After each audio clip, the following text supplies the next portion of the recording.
Hi, I'm Abby Swatsworth, Chief Development Officer at CenterPointe, and we're here today to talk about a community resource. I have with me Jeannie Davis, Program Director at our outpatient facilities. Hi. Hi, Jeannie. Good to be here. Great. Tell us a little bit about yourself. Well, I work at our clinic at East Street for CenterPointe. It's a very busy clinic. We provide a lot of services at our facility. One of them is, of course, outpatient therapy, but we have case management there, and our crisis team is located there. So I've been working for CenterPointe, believe a little bit more than 3 years. Terrific. Before that time, I was in different parts of the states. Utah was before Nebraska, doing kind of the same job that I do now. Great. Well, we're glad you're here, and I'm really happy to have you on the CenterPointe team. One thing I want to start our conversation out is talking about just a little overview for folks. What is mental health? What are we talking about when we're talking about mental health? Okay, mental health. I think you need to look at the whole package. For instance, if somebody is physically not healthy, they have a hard time dealing with certain parts of their life. The same goes for mental health. I try to explain it sometimes to our clients if they come in and say, well, you know, they say, I just have to get over it. With physical health, if you have, for instance, diabetes, it's not something that you can get over. So sometimes you need some extra help. Mental health, we have clients who are for a small time in their life, for instance, depressed, but with a little bit help, they can get over that. Other people that we see have serious mental health issues. That means that there need to be a little bit more help for them. I want people to know that whatever they're dealing with, they don't have to deal with it by themselves, that there is help available, and life should not be as hard as they think it is at this moment. So people who are dealing with mental health issues, who have a mental illness, they more or less have difficulties in other parts of their normal life. They might have difficulties dealing with their job responsibilities, if they have a job, or their family, or they have problems socializing. One of, for instance, the issues with depression is that people that they really cannot get out of bed. Sometimes they like to isolate, they don't want to socialize. So those things can impact the quality of life tremendously. And then we have people with severe persistent mental illness, people with, for instance, schizophrenia. And for the folks who don't know what that means, is they hear voices or they see things that other people don't. And that can be so overwhelming that they are unable to perform, for instance, in a work environment. I think that the education about mental illness should be even better than it is now. We've come a long way, but it's still not good enough. People with mental illness, they can sometimes not just get over it. If you are mentally healthy and things happen in your life, like for any one of us, we have good and bad days, you can handle those things. You have coping skills, you can get over it, you deal with them. But other people who have a mental illness, that's not that easy. Mental illness is something that can that develop over time. For instance, people who have a tremendous amount of stress and constantly experience this stress, or people who have traumatic events and have them over and over and over again. Sometimes our brain starts to, I don't want to say shut down, but starts to function in a way that it cannot deal with anything more than already happened. And so those people cannot help but not deal with the issues at large. So we can provide them with different services.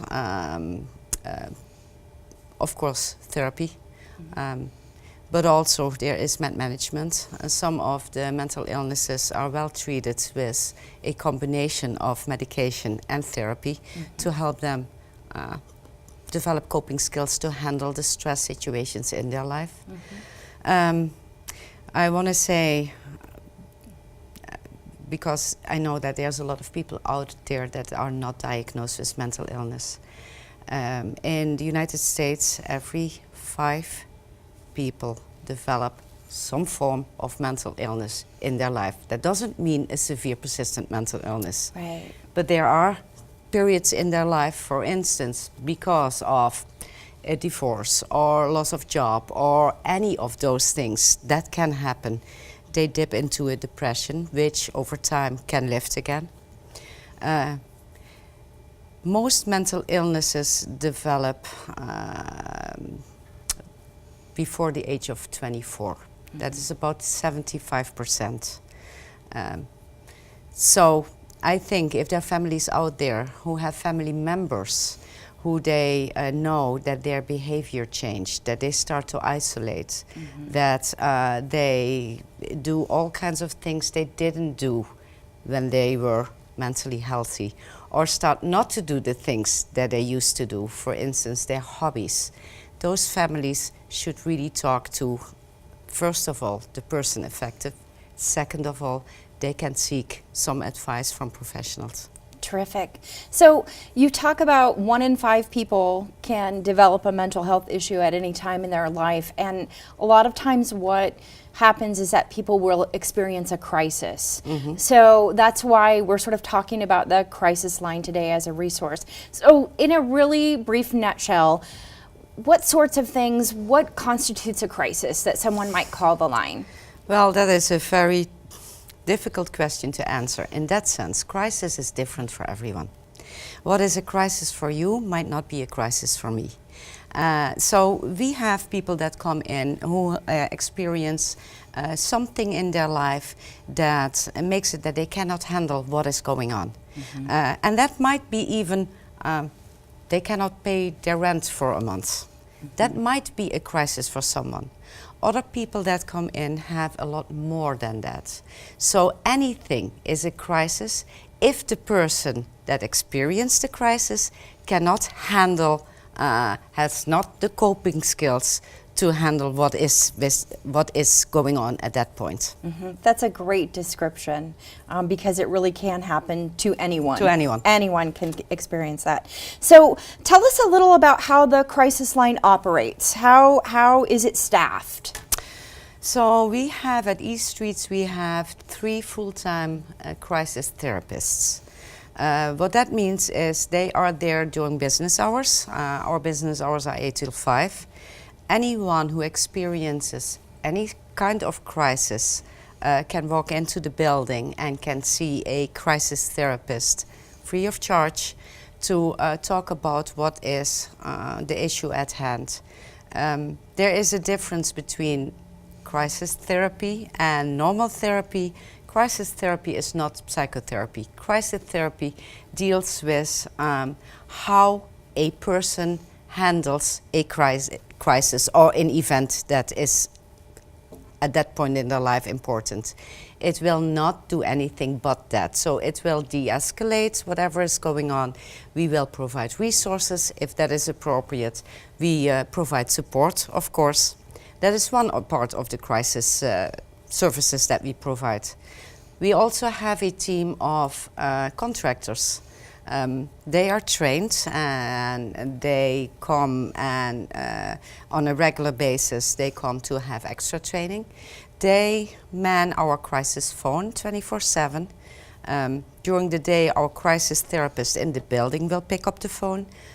During weekend or at night our contractors will do the same. But someone is always answering that phone every day, 24 hours a day. May I? Yeah.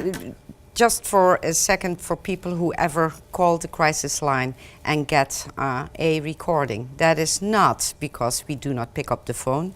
That will be because one of the therapists is on the line with someone else in crisis. It also means that, and I would urge people to leave their name and number, we call back within half an hour. That's good to know. What kind of calls are appropriate to the crisis line? Like you've talked about crisis can affect everyone and it's different for every person.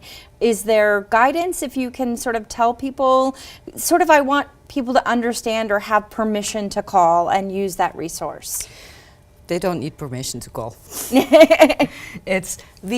As I said, a crisis is different for everyone. So if somebody is in distress, if somebody needs to talk, even if it's for 5 minutes, to another person to run a certain event past someone, please call.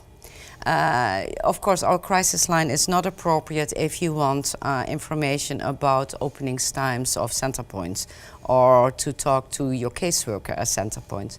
But if you feel that at the moment that you are picking up that phone to call, you need to talk to someone, that's the right response. Terrific. And so we're going to take a little bit of a break. We're just reiterating the crisis line is for anyone, any time of day, and that you don't need permission to use this resource, that you should come in and use it. You should walk into the offices or call the number anytime.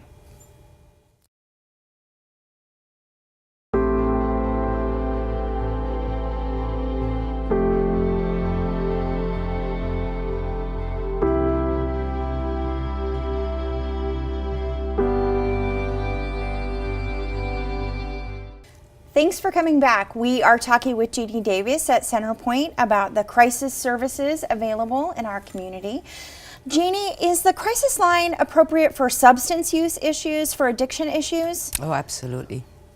There's a lot of people dealing with some form of substance use. Not all substance use is a substance use disorder. What I want to stretch is that people who have over time developed a chronic substance use disorder, that's the part that they might want to seek some help. Even if families are dealing with kids who start using something, doesn't matter if it is alcohol or marijuana, and their behavior change, or they are starting to hang out with different friends than they used to. Families who need some information of how to handle this are welcome to call the crisis line. Kids who know often more about their friends than their family does, and are worried about their friends who have made a statement, for instance, about suicide or not wanting to live, or substance use that is out of hand, please call us. Substance use issues, it's a difficult subject sometimes for families to address. There's a lot of people who experience any kind of substance use. It becomes a disorder if they cannot function anymore, if they miss work because of their drinking, for instance, if they get in fights, physical fights, if they start to have physical issues. At that point, it's really important to or go to your GP or call us and come to a crisis walk-in, see what we can do. We can set you up with services, outpatient or inpatient, if that is appropriate. So you've talked about families calling and about youth calling. So it's important to stress this is not just a resource for adults. This really is a resource for adults and families and for young people.